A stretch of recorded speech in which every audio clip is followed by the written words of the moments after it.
जय Hind. VC online classes में आप सभी का स्वागत है। मैं डॉक्टर रेखा सैनी। आज का हमारा विषय है यात्रा वृत्तांत ठेले पर हिमालय, जो धर्मवीर भारती द्वारा लिखा गया है। यात्रा विवरण या यात्रा वृत्तांत या यात्रा, इसके बारे में हम पूर्व कक्षा में चर्चा कर चुके हैं। तो आइए शुरू करते हैं हम इसका मूल पाठ। ठेले पर हिमालय खासा दिलचस्प शीर्षक है ना, और यकीन कीजिए इसे बिल्कुल ढूंढना नहीं पड़ा, बैठे बिठाए मिल गया। अभी कल की बात है, एक पान की दुकान पर मैं अपने एक गुरुजन उपन्यासकार मित्र के साथ खड़ा था कि ठेले पर बर्फ़ की सिले लादे हुए बर्फ़ वाला आया। ठंडी चिकनी चमकती बर्फ़ से भाप उड़ रही थी। मेरे मित्र का जन्म स्थान अल्मोड़ा है। अल्मोड़ा कौन सा क्षेत्र है? ये उत्तराखंड का एक क्षेत्र है जो बर्फीला क्षेत्र है। वे क्षण भर उस बर्फ को देखते रहे, उठती हुई भाप में खोए रहे और खोए खोए ही बोले, यही बर्फ तो हिमालय की शोभा है।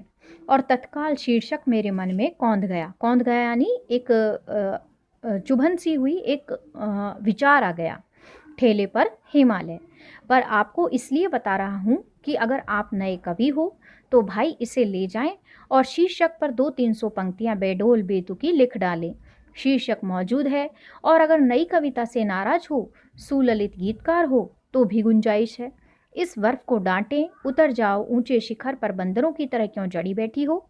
ओ नए कवियों, ठेले पर लदो, पान की दुकानों पर बैठो। ये तमाम बातें उसी समय मेरे मन में आई और मैंने अपने गुरुजन मित्रों को बताई। वे हंसे भी, पर मुझे लगा कि यह बर्फ कहीं उनके मन को खरोंच गई है। और ईमान की बात है कि जिसने 50 मील दूर से भी बादलों के बीच नीले आकाश में हिमालय की शिखर रेखा को चांद तारों से बात करते देखा है, चांदनी में उजली हुई बर्फ को धुंध के हल्के नीले जाल में दूधिया समुद्र की तरह मचलते और जगमगाते देखा है, उसके मन पर हिमालय की बर्फ एक ऐसी खरोंच छोड़ जाती है, यानी छाप छोड़ जाती है, जो हर बार आ जाने पर पिरा उठती है। मैं जानता हूँ, क्योंकि वह बर्फ़ मैंने भी देखी है।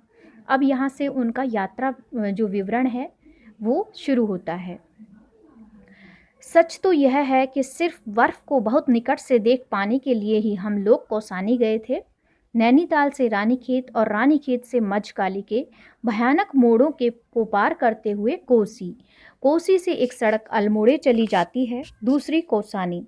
कितना कष्टप्रद, कितना सूखा और कितना कुरूप है वह रास्ता।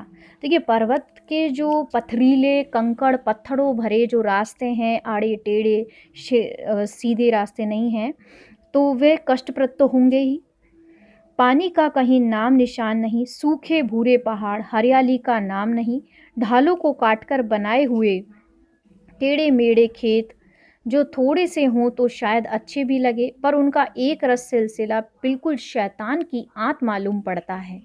फिर मझकाली के टेढ़े मेढ़े रास्ते पर अल्मोड़ा का एक नौसिखिया और लापरवाह ड्राइवर। देखिए, जब हम कोई यात्रा करते हैं तो जिस गाड़ी में हम बैठे हों उसके ड्राइवर से हमारा बहुत ही एक गहरा रिश्ता बन जाता है कि वो किस तरह से हमें ले जा रहा है, हमें हमारे गंतव्य तक कैसे पहुंचाएगा। तो ये हम बातचीत चलती रहती है, जिसने बस के तमाम मुसाफिरों की ऐसी हालत कर दी कि जब हम कोसी पहुंचे तो सभी मुसाफिरों के चेहरे पीले पड़ चुके थे। कोसानी जाने वाले सिर्फ हम 2 थे, वहीं उतर गए। बस अल्मोड़े चली गई। सामने के एक टीन शेड में काठ की बेंच पर बैठकर हम वक्त काटते रहे। तबीयत सुस्त थी और मौसम में उमस थी। 2 घंटे बाद दूसरी लॉरी आकर रुकी और जब उसमें से प्रसन्न वदन शुक्ल जी को उतरते देखा तो हम लोगों की जान में जान आई। शुक्ल जी जैसा सफ़र का साथ पिछले जन्म के पुण्यों से ही मिलता है, उन्हीं ने हमें कौसानी आने का उत्साह दिखाया था, और खुद को कभी उनके चेहरे पर थकान या सुस्ती देखी ही नहीं थी। उन्हें देखते ही हमारी भी सारी थकान काफूर यानी ख़त्म हो जाया करती थी। पर शुक्ल जी के साथ यह नई मूर्ति कौन है? लंबा दुबला शरीर, पतला सांवला चेहरा, एमिल जोला सी दाढ़ी, ढीला ढाला पतलून, कंधे पर पड़ी हुई ऊनी जर्किन, बगल में लटकता हुआ जाने थर्मस या कैमरा या बाइनाकुलर। और खासी अटपटी चाल थी बाबू साहिब की। यह पतला दुबला मुझे जैसा सींकिया शरीर और उस पर उसका झूलते हुए आना मेरे चेहरे पर निरंतर घनी होती हुई उत्सुकता को तोड़कर शुक्ल जी ने कहा, हमारे शहर के मशहूर चित्रकार हैं सेन। अकादमी से इनकी कृतियों पर पुरस्कार मिला है। उसी रुपए से घूमकर छुट्टियां बिता रहे हैं। थोड़ी ही देर में हम लोगों के साथ सेन घुल मिल गया। कितना मीठा था हृदय से वह। वैसे उसके करतब आगे चलकर देखने में आए। कोसी से बस चली तो रास्ते का सारा दृश्य बदल गया। पहले कैसा दृश्य था, पथरीले टेढ़े मेढ़े रास्ते। अब जहाँ से वे दोबारा दूसरी बस में बैठे हैं, अब वहाँ का दृश्य मोहक प्रतीत हो रहा है।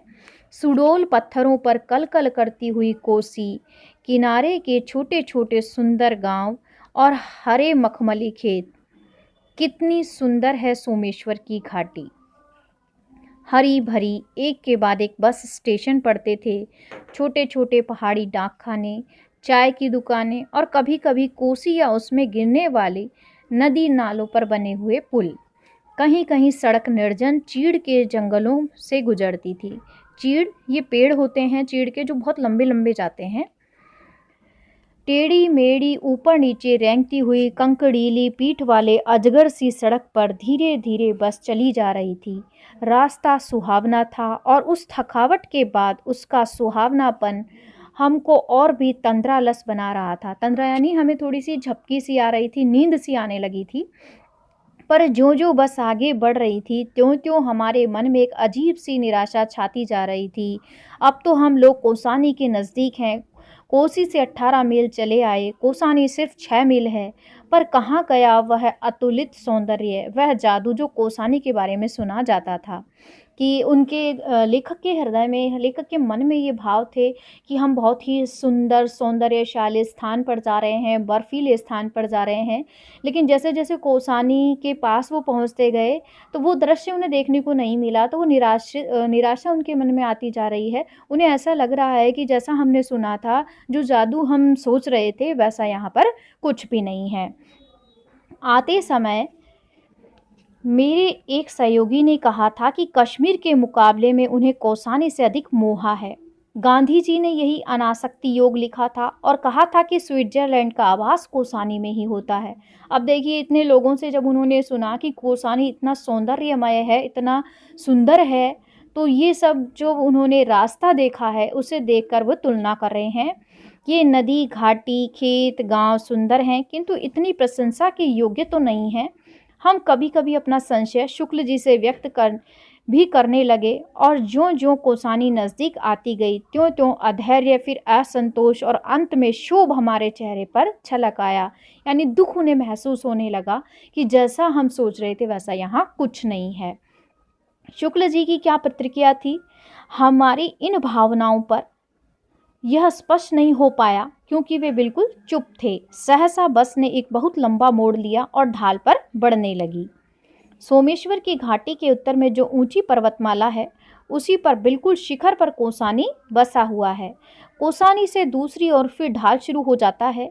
कोसानी के अड्डे पर जाकर बस रुकी। छोटा सा बिल्कुल उजड़ा सा गांव और बर्फ का तो कहीं नाम निशान ही नहीं। बिल्कुल ठगे गए हम लोग। ठगे गए यानी कि लोगों ने जो कहा था वो बिल्कुल गलत कहा था।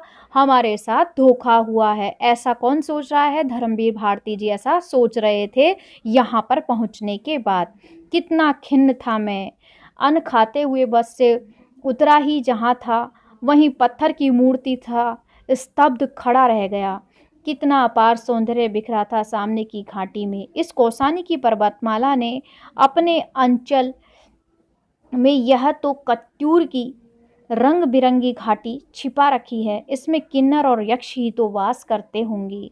50 मील चौड़ी यह घाटी, हरे मखमली कालीनों जैसे खेत, सुंदर गेरू की शिलाएं काटकर बने हुए लाल लाल रास्ते, जिनके किनारे सफ़ेद सफ़ेद पत्थरों की कतार और इधर उधर से आकर आपस में उलझ जाने वाली बेले की लड़ियां सी नदियाँ, मन में वैसाखता यही आया कि लड़ियों को उठाकर कलाई में लपेट लूं, आंखों से लगा लूं। अकस्मात हम एक दूसरे को लोक में चले आए थे। अब देखिए, जो पूरा रास्ता उन्होंने देखा था, वहां तक तो वे अपने आप को बहुत ठगा सा महसूस कर रहे थे कि हमारे साथ धोखा हुआ। लेकिन जैसे ही वो ये यहाँ पर आते हैं, तो उस सौंदर्य को देखकर, प्राकृतिक सौंदर्य को देखकर एक अलग ही लोक का अनुभव करते हैं, आश्चर्य का अनुभव करते हैं। कितना सुकुमार, कितना सुंदर, इतना सजा हुआ और इतना निष्कलंक कि लगा इस धरती पर जूते उतार कर, पाँव पोंछ कर आगे बढ़ना चाहिए। धीरे धीरे मेरी निगाहों ने इस घाटी को पार किया और जहां से हरे खेत और नदियां और वन क्षितिज के धुंधलेपन के नीले कोहरे में घुल जाते थे, वहां पर कुछ छोटे पर्वतों का आभास अनुभव किया। उसके बाद बादल थे और फिर कुछ नहीं। कुछ देर उन बादलों में निगाहें भटकती रहीं कि अकस्मात फिर एक हल्का सा विस्मय का धक्का मन को लगा। इन धीरे धीरे खिसकते हुए बादलों में यह कौन चीज है जो अटल है? यह छोटा सा बादल के टुकड़े सा, और कैसा अजब रंग है इसका, न सफ़ेद, न रुपहला, न हल्का नीला, पर तीनों का आभास देता हुआ। यह है क्या? बर्फ तो नहीं है? हाँ जी, बर्फ नहीं है तो क्या है? और अकस्मात बिजली का सा यह विचार मन में कौंधा कि इसी कत्यूर घाटी के पार वह नगाधिराज पर्वत सम्राट हिमालय है। इन बादलों ने उसे ढक रखा है। वैसे वह क्या सामने है? उसका एक कोई छोटा सा बाल स्वभाव वाला शिखर बादलों की खिड़की से झांक रहा है। बादलों की खिड़की से मतलब बादलों के बीच बीच में जो स्थान होता है, वो खिड़की जैसा प्रतीत हो रहा है। वह हर्षातिरेक से चीख उठा, बर्फ! वह देखो! शुक्ल जी, सेन सभी ने देखा, पर अकस्मात वह फिर लुप्त हो गया, क्योंकि जो बादल थे वो आ रहे थे, जा रहे थे। लगा उसे बाल शिखर जान किसी के ने अंदर खींच लिया कि खिड़की से झांक रहा है, कहीं गिर न पड़े। पर उस एक क्षण के हिम दर्शन ने हम में न जाने क्या भर दिया था। सारी खिन्नता, निराशा, थकावट सब छूमंतर हो गई थी। हम यहाँ पे क्या कहना चाह रहे हैं लेखक, कि जिस चीज़ को वो देखने आए थे, जो आनंद अनुभूति के लिए वो यहाँ आए थे, अब उन्हें उससे साक्षात्कार हो रहा था। इसलिए उनकी जो निराशा थी, थकावट थी, वो सब कुछ खत्म हो गई थी। हम सब आकुल हो उठे। अभी ये बादल छट जाएंगे और फिर हिमालय हमारे सामने खड़ा होगा। निरावृत असीम सौंदर्य राशि हमारे सामने अभी अभी अपना घूंघट धीरे से खिसका देगी। और तब सचमुच मेरा दिल बुरी तरह फड़क रहा था। शुक्ल जी शांत थे, केवल मेरी ओर देखकर कभी कभी मुस्कुरा देते थे। जिसका अभिप्राय था, इतने अधीर थे, कोसानी आई भी नहीं और मुंह लटका लिया। अब समझे यहाँ का जादू। डाक बंगले के खान सामे ने बताया कि आप लोग बड़े खुशकिस्मत है साहब। 14 टूरिस्ट आकर हफ्ते भर पड़े रहे, बर्फ नहीं दिखी। आज तो आपके आते ही आसार खुलने के हो रहे हैं। सामान रख दिया गया, पर मैं, मेरी पत्नी, सेन, शुक्ल जी सभी बिना चाय पिए सामने के बरामदे पर बैठे रहे और एक टक सामने देखते रहे। बादल धीरे धीरे नीचे उतर रहे थे और एक एक कर नए नए शिखरों की हिम रेखाएं अनावृत हो रही थी। और फिर सब खुल गया। बाईं ओर से शुरू होकर दाईं ओर गहरे शून्य में धंसती जाती हुई हिम शिखरों की ऊबड़ खाबड़ रहस्यमयी रोमांचक श्रृंखला। हमारे मन में उस समय क्या भावनाएं उठ रही थी, यह अगर बता पाता तो यह खरोंच, यह पीर ही क्यों रह गई होती। कि कई बार ऐसा होता है कि अत्यधिक सौंदर्य को देखने के बाद हमारे पास शब्द नहीं होते कि उसे किस प्रकार से अभिव्यक्त किया जाए। ऐसा ही अनुभव यहाँ पर लेखक को हो रहा है। सिर्फ एक धुंधला सा संवेदन इसका अवश्य था कि जैसे बर्फ की सिल के सामने खड़े होने पर मुंह पर ठंडी ठंडी भाप लगती है, वैसे ही हिमालय की शीतलता माथे को छू रही है और सारे संघर्ष, सारे अंतर्द्वंद, सारे ताप जैसे नष्ट हो रहे हैं। क्यों पुराने साधकों ने दैविक भौतिक कष्टों को ताप कहा था और उसे नष्ट करने के लिए वे क्यों हिमालय जाते थे, यह पहली बार मेरी समझ में आ रहा था। कि कहा जाता है ना कि जो पुराने लोग थे वो तपस्या के लिए हिमालय जाया करते थे पहले लोग। तो ऐसा इसीलिए कहते हैं कि वहाँ का सौंदर्य ही इतना प्रभावशाली है कि सांसारिकता से वो परे ले जाता है। और अकस्मात एक दूसरा तथ्य मेरे मन के क्षितिज पर उदित हुआ।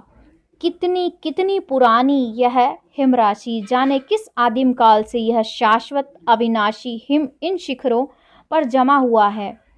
कुछ विदेशियों ने इसलिए हिमालय की इस बर्फ को कहा है चिरंतन हिम, द इंटरनल स्नोज। सूरज ढल रहा था और सुदूर शिखरों पर दूर ग्लेशियर ढाल घाटियों का क्षीण आभास मिलने लगा था।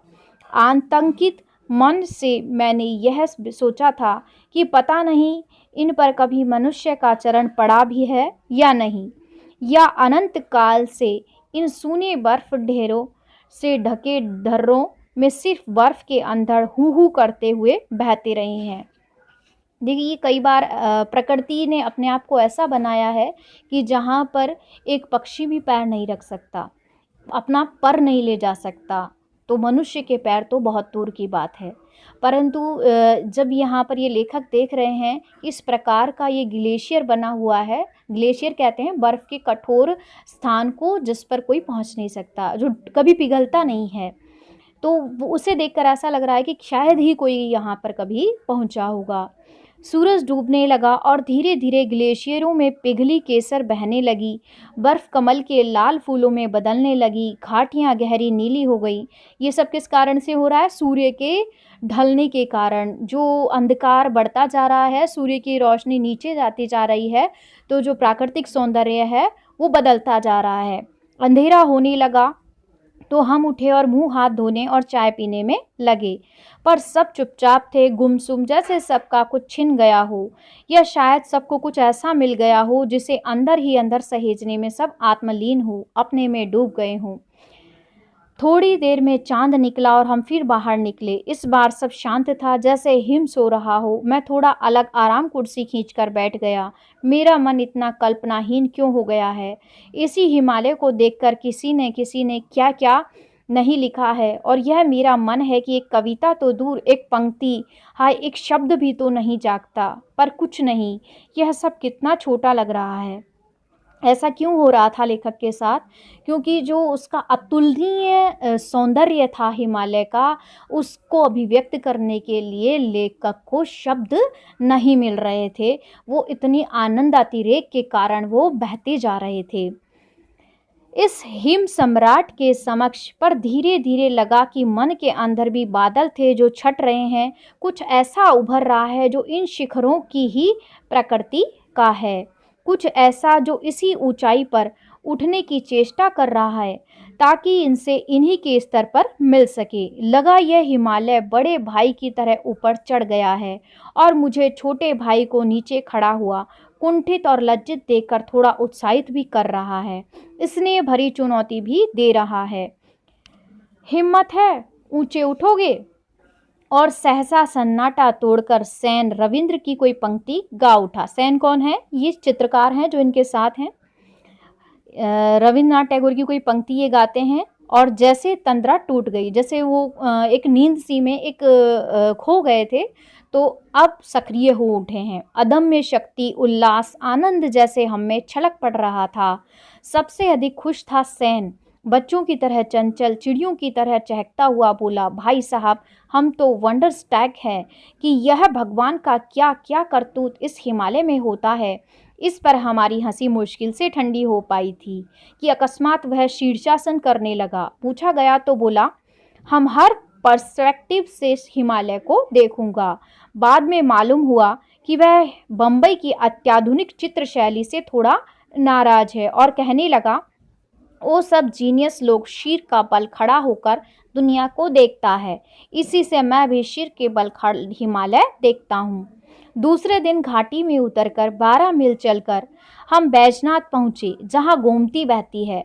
गोमती की उज्जवल जलराशि में हिमालय की बर्फीली चोटियों की छाया तैर रही थी। पता नहीं उन शिखरों पर कब पहुँचूं, कैसे पहुँचूं, पर उस जल में तैरते हुए हिमालय से जी भरकर भेटा उसमें डूबा रहा। आज भी उसकी याद आती है तो मन पिरा उठता है। पिरा उठता है मतलब मन में एक दर्द सा उठता है। कल ठेले की बर्फ को देखकर वे मेरे मित्र उपन्यासकार जिस तरह स्मृतियों में डूब गए, उस दर्द को समझता हूँ, और जब ठेले पर हिमालय की बात कहकर हंसता हूँ तो यह उस दर्द को भुलाने का ही बहाना है।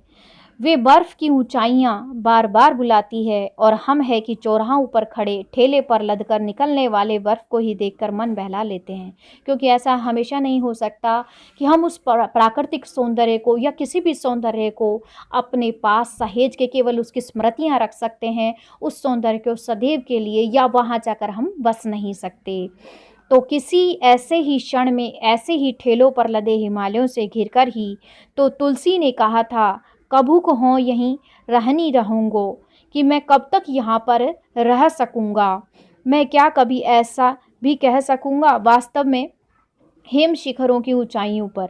और तब मन में आता है कि फिर हिमालय को किसी के हाथ संदेशा भेज दूं, नहीं बंधु आऊँगा मैं फिर लौट लौट कर वहीं आऊँगा, नहीं उन्हीं ऊंचाइयों पर तो मेरा आवास है, वही मेरा मन रमता है, मैं करूँ तो क्या करूँ। यहाँ पर लेखक ने जो यात्रा वृत्तांत का अंत किया है, ये इस प्रकार से किया है कि उस स्थान पर पुनः जाने की उनके मन में एक लालसा है, एक आनंद जो उन्होंने वहाँ प्राप्त किया था उसे पुनः दोहराने का उनका मन है। आज के लिए इतना ही। धन्यवाद।